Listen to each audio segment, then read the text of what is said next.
Am I the asshole for telling my husband I don't care he might have a degenerative disease? My husband, 35, has been complaining about the muscles in one of his arms twitching for a week and he's convinced he has ALS.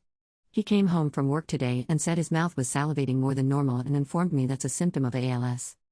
When he first told me he was concerned, my immediate reaction was obviously fear and concern, so I asked him if he would please call a doctor the next day. He jumped down my throat for not having any sympathy, so I shut up and walked away. He has a history of complaining about his health and not doing anything about it. He complained about groin pain for the first 10 years of our relationship, and I got sick of hearing about it, so every time he complained I would ask if he had called the doctor yet. The answer was always no. We were on a hiking trip 3 years ago, and when we got back to the cabin he was laying on the sofa and said he felt a bulge in his groin. I immediately knew it was a hernia and told him to make an appointment ASAP. It took withholding funky time before he would finally go to a doctor, where he was diagnosed with massive bilateral hernias. So yeah, my sympathy for his health complaints is gone. I feel like he should seek the advice and guidance of a professional if he thinks something is very wrong, because I'm as far from being in the medical field as one can get. I've tried making his appointments for him in the past, but he either just wouldn't go or would cancel them.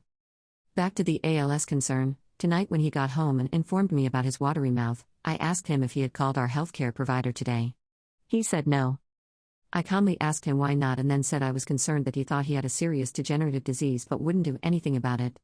An argument ensued and he called me a "see you next Tuesday" for not having any sympathy for his ailments. I told him I really didn't care if he thought he had a serious disease. What I do care about is if he has a serious disease, knowing that we will tackle it once there's a diagnosis. I'm not remotely interested in coddling his hypochondria.